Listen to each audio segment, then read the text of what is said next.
Hi, this is Jana and welcome to my kitchen. Today we're making homemade French fries. You can use vegetable oil, you can use peanut oil, you can use your beef tallow, whatever you want to fry. Okay, so I have scrubbed. I have this nifty little, this cuts out the eyes if there's any eyes in the potato. You know, you can go in there and dig out an eye. Not your eye, and then it scrubs it. And so I scrubbed it under cold running water. And this is a very important part, okay? You want to cut off one. Zoom in on it a little bit. Yeah, thanks, Erin. You want to cut off one flat side. Be very careful with your knife, okay? I'm just using my little dough scraper here. There, see? And that gives you stability when you're cutting your potatoes so you don't cut your fingers off, okay? And so you can use flat fries by going in like this. You can peel your potatoes. You can not peel your potatoes. Whatever your family or you likes. Whoever's cooking gets the choice.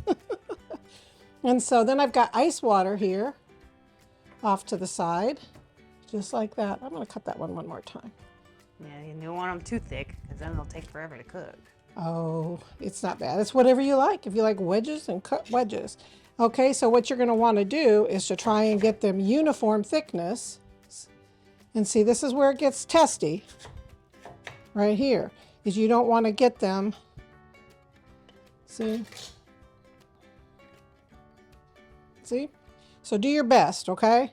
I'm going to move that off to the side so I don't have it in the way. And this is a nice little dough chopper. Yeah, it's a ridge chopper. See, there's a dark spot in the potato. Bye. Bye-bye. And so I like to leave the skin on because the nutrients that are in the skin. And then you put them in the cold ice water to make the starches disappear. And I am using, and this is very important also, I am using a russet potato to make French fries. Okay? You can make them skinny fries, fat fries, smooth fries, whatever you feel. And see where my hands are? On top, not on the bottom. This is very, very sharp. Yeah, we don't need no trip to the ER. No trips to the ER. No, we're good. Just like that. Okay. And so I'm going to finish this potato and we will be right back. I'm going to do the rest of this one smooth. And so we will be back in just a couple minutes. Yes. I'm going to let these French fries soak. You can already see the water getting cloudy because the starches are coming out of those potatoes. And you can even do that like the day before if you're going to be cooking for company or whatever. It just helps to get all the starches out. But early in the day, whatever works for you, okay? And find the flattest part to do it on. We'll be back. We'll be back. Okay, we're back. I drained the water on these twice to get the starch out of the water and then re-soak them. So the longer you do it, the better, okay? And I used ice water because it's summertime and even my tap water. And so don't worry about these peels, you know, that came from the edges of the potato. So you can drain some of them off if you want to. And so what I'm going to do is I'm going to get all my curly edged ones, not all of them. Yeah, say why this is important. This is very important. Erin, tell them why it's important is because water and oil mix. Do not mix. Do not mix. And you will have a fire if you do not do this step. And so I'm going to just cook a few at a time so that they cook faster. And I've got 2 kitchen towels and I'm going to blot them completely off. Okay? Just like that. And the bottom, look for any water because you don't want them to go, especially on the crinkle cut ones. If you don't want to have the 4th of July in your house. No. No. And if you're frying, you should always, always, always have a fire extinguisher. Or blanket. A fire blanket, which we have. And you should also have. You should put it in the Amazon store. I think I should. And Erin's gonna put in these cutters too. Yeah. in the Amazon store. And I'll try it for the YouTube store too if you shop over in a different store that you. So we're going to switch over and we'll be right back. Okay, my oil got a little hot while I was yapping. It's up to 413, and that's hot. And so we're going to add these in one at a time. Make sure they're not going to go crazy, but that oil is going to cool down super fast. And we want to keep our temperature about 375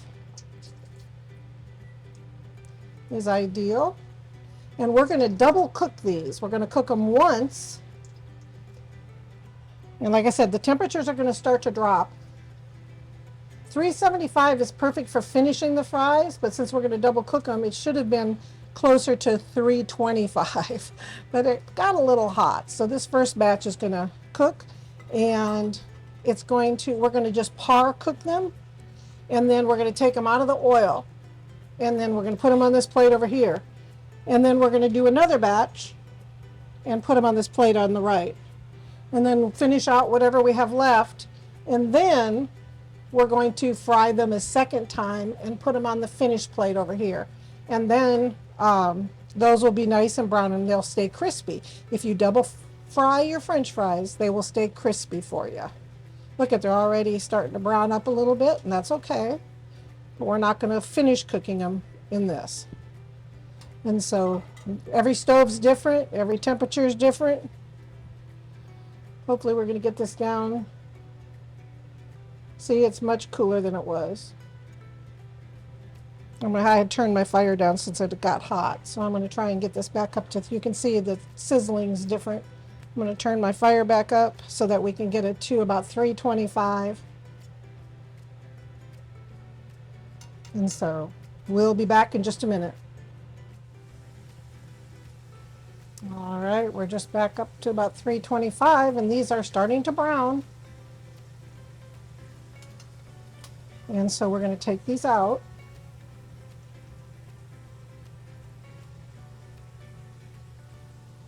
This is called a spider. And I'll put the link for it from her Amazon store and YouTube store, so you can, if you would like to get one. I think it's like a 3-pack. They're like 3 different sizes, I think. So we'll be back in just a minute. Okay, this is finishing our par fry here of our smooth French fries right there. Now I'm going to turn the oil up to 375 and let it heat up, and then we'll be back to finish this. Okay, oil is at 375 now. I was going to show you. Look at that. Wiggle, wiggle, wiggle. Those French fries are not crispy. That's why you're going to go through and you're going to fry them in 375 oil.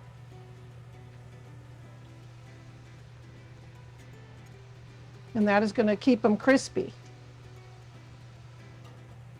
And you can have these restaurants do this. They have them par cooked and then they put them in at the last minute to make sure you have. And these don't have to stay in here very long. And then we're going to put them over to the other side.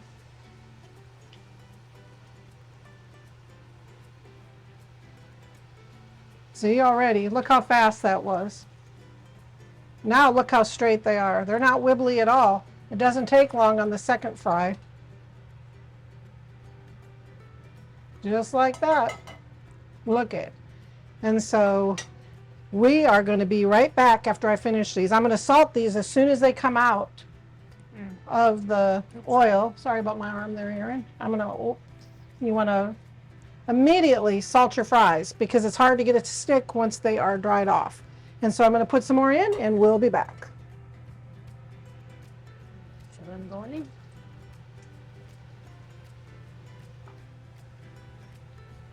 Okay, see how fast those are? I mean, it's literally 15 to 30 seconds, maybe. And if you don't like them that dark, I do, then you don't have to do them that dark, okay?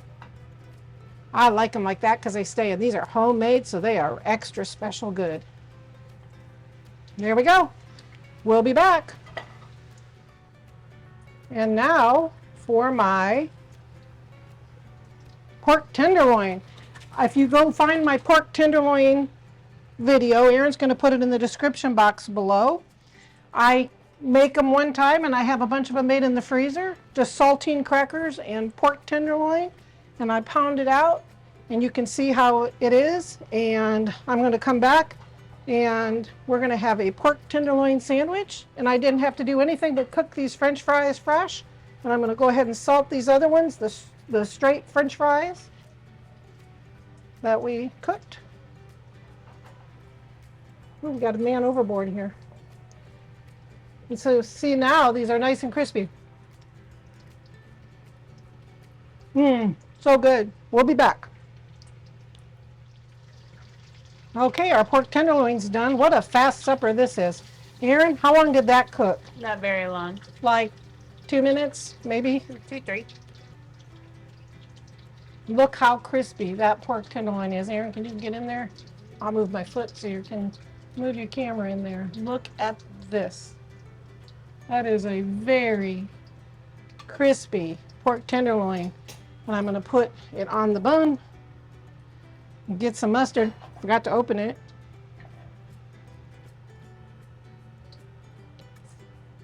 I'm trying not to zoom out because of the light. All right, I like just a little bit of mustard on mine. And then you serve it with pickles.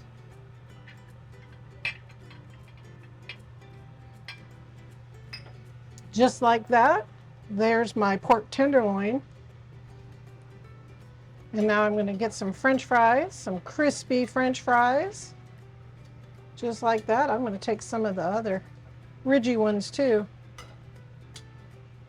And serve up a delicious,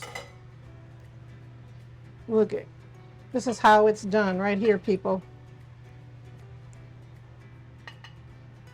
I'm going to stick in a little bit of mayonnaise on my French fries.